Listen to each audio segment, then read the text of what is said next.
Yeah, I just made this whiskey barrel swinging top, and then I got some questions, so I put together this little video and show you how to make a trash insert for a whiskey barrel. I put this liner in here.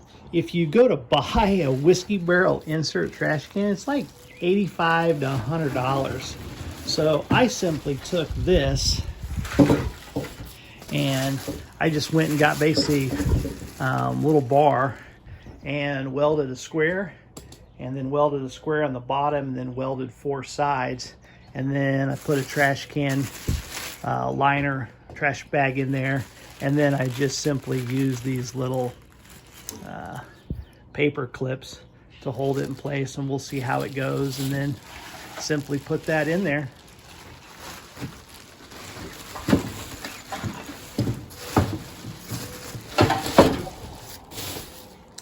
As my liner to hold the trash. Want to take it out, just take the paper clips off.